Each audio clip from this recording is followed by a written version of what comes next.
di akhir-akhir zaman ini, antara yang saya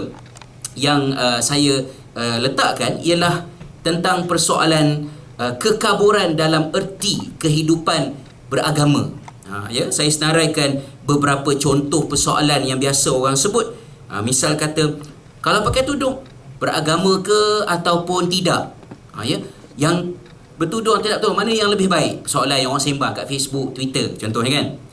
Solat baik ke tidak? Ya. Lulus dalam bidang agama bagus ke tidak? Soalan ni sampailah ke bawah. Ya. Mencari orang yang beragama untuk diberikan kerja. Saya buat kursus untuk beberapa organisasi lepas. Kami bagikan senario. Ada dua calon nak ambil sebagai pekerja. Calon yang pertama, seorang yang sangat cekap bekerja, tetapi orangnya socializing around, lepas tu mungkin dari segi karakter dia tidaklah dikatakan karakter Islamik, istilahnya macam tu. Mungkin semayangnya pun tak tentu hala lah, tak tentu cerita lah, tapi kerja dia bagus. Yang seorang lagi pula, seorang yang berakhlak, seorang yang baik, yang bertertib, penampilannya menyenangkan, boleh memberikan reputasi yang baik kepada syarikat kalau dia duduk dekat depan meja, katalah contohnya. Tapi bab-bab kerja ni kurang sikit. So kita bagi dua calon. Yang ketiga tak ada, yang perfect tu tak ada, ya, yang completely tak perfect pun tak ada. Ni somewhere in between. So nak pilih calon yang mana? Bincanglah. Jawapan dia tak ada yes or no, tapi kita nak tengok perspektif. Jadi dalam kehidupan kita sebenarnya ada banyak grey area, yang grey area itu sedang membesar, yang menghasilkan kekeliruan. Contoh spesifik yang saya nak petik daripada sini ialah, katalah misalnya nak kahwin. Ya. Nabi SAW kata orang kahwin kerana 4 sebab. So oleh kerana yang biasanya lelaki yang cari perempuan, walaupun perempuan pun boleh kat cari lelaki, tapi oleh kerana yang biasanya lelaki yang cari perempuan, jadi Nabi beritahu pada orang lelaki, perempuan ni biasanya dikahwini kerana 4 perkara.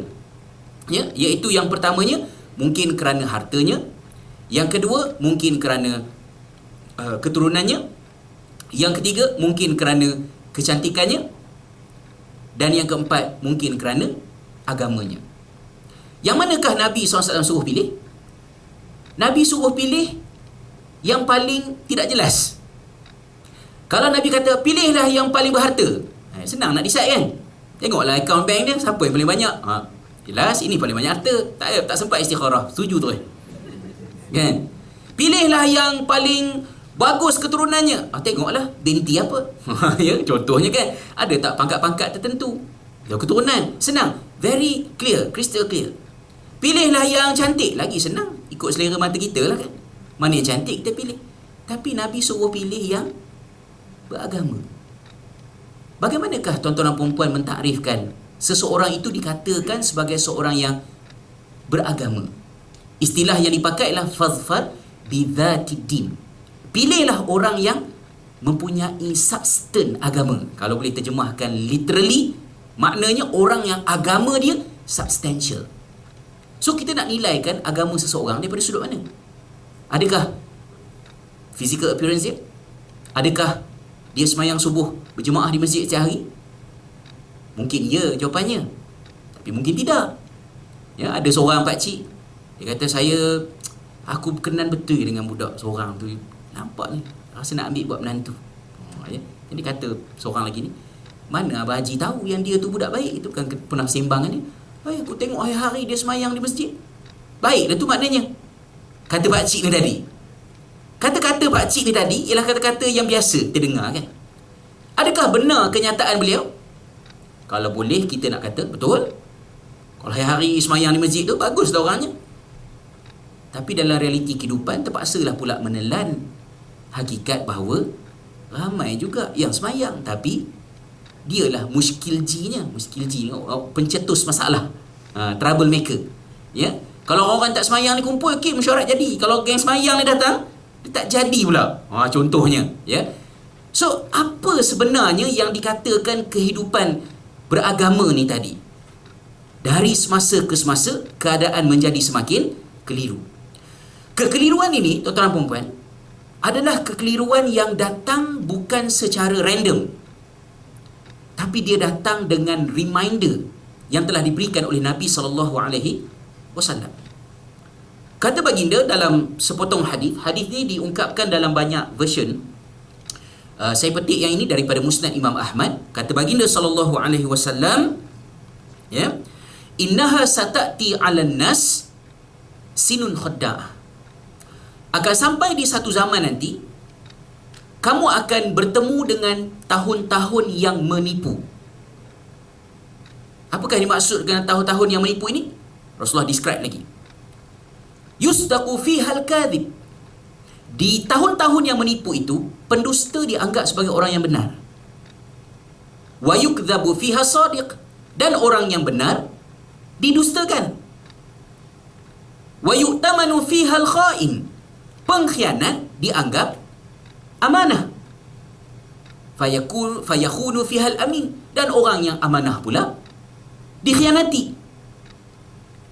Maknanya akan sampai satu zaman benda-benda ni jadi terbalik.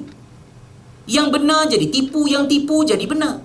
Yang khianat jadi amanah, yang amanah jadi khianat. So atuk tadi, kalau dia kata aku ni dengan kamu, kamu beruntung.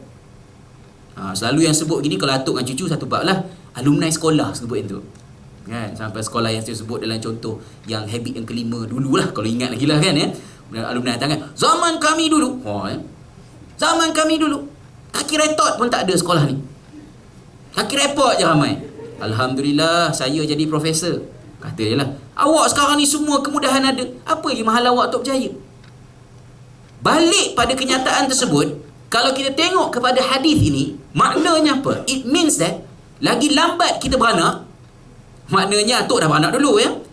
Cucu tu, anaknya esok adalah orang yang semakin hampir masuk ke era ini. Because this will be the end. Dan mungkin kita sudah pun sampai ke zamannya. Hitam jadi putih, putih jadi hitam, baik jadi jahat, jahat jadi baik.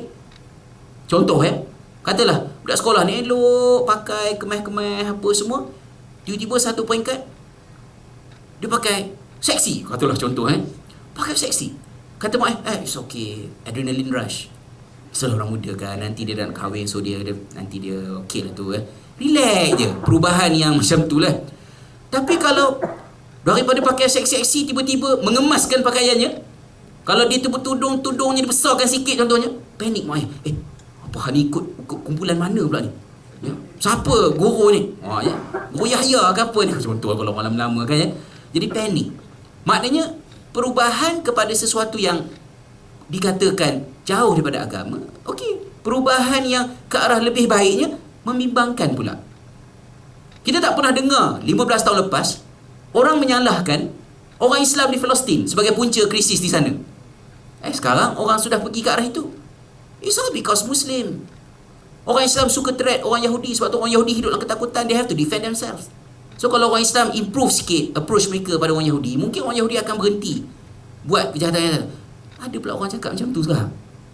Dah jadi orang Islam pula yang jahat di Palestin. Semua sudah terbalik. Bila semua sudah terbalik, maknanya ini era kekeliruan. Dan dalam keadaan yang keliru, kita mencari petunjuk. Nak cari petunjuk kat mana ni? hajigoogle.com? Kan? Nak cari ustaz mana?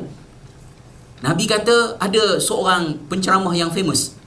Wa yatakallam fiha arwaibidah, kata Nabi.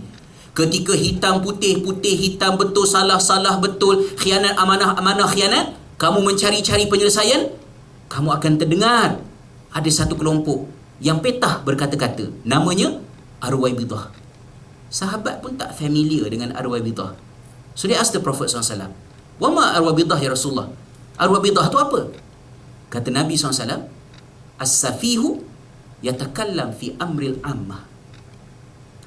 Orang bodoh bercakap tentang urusan orang ramai. Bodoh ni bukan bodoh sebarang bodoh. Saya takut sebut kata bodoh ni. Tapi anak saya tak ada. Anak saya tak suka saya sebut kata bodoh. Dia tegur saya dalam ceramah. Dia sebut bodoh, kata, tak boleh cakap bodoh. Alah, tu masa kamu kecil dah besar ni dah faham kan. Bodoh ada banyak makna.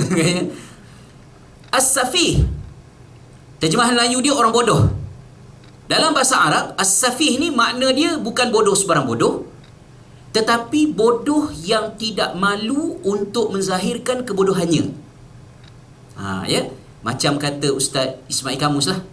Ya, saya ingat dulu dia sebut kan, dia tak ada setengah-setengah orang ni, kita tahu dia pandai ke bodoh pasal dia diam. Bila dia bercakap, confirm bodoh. Ya, tu setengah orang diam kan, takut cakap confirm bodoh kan. Jadi di zaman kekeliruan yang akan memberikan guideline, yang akan bercakap di sana sini, telling you what to do, adalah as-safih, iaitu orang bodoh yang memberikan panduan. Kesannya apa? Yang sesat makin sesat, yang bingung makin bingung. Maknanya accumulated. Dahlah keadaan mengelirukan. Yang beri petunjuk pula si bodoh. Dalam satu ayat lain, Al-Fuwaisiq, sama juga, di mana hadis ni disebut dalam beberapa lafaz, as-safih, orang bodoh. Jadi sahabat-sahabat, saudara yang saya kasih sekalian, maknanya di akhir zaman ini kita diuji dengan kekeliruan. 20 tahun yang lepas, cikgu sekolah kata semayang. Tak sempat tanya pun kenapa semayang. Semayang je. Ayah kita pun sempat macam tu lah. Cikgu suruh semayang, semayang. Kalau tanyalah, kalau yang degil sikit, kenapa kena semayang? Tu orang Islam kena semayang lah. Tok nenek kamu semayang, aku semayang, takkan kamu tak semayang? Selesai, kita pun semayang. Kalau tak semayang pun sebab malas lah, itu je lah. Tetapi pada tahun 2012, dia tak boleh dah jadi macam tu. Kenapa kena semayang? Why? Who forced me to pray? Saya Islam, kenapa saya Islam? Dah, mak bapak kau Islam. Kalau mak bapak Islam, kenapa saya kena jadi orang Islam? People start questioning things that never been questioned before. Dan orang jadi confused.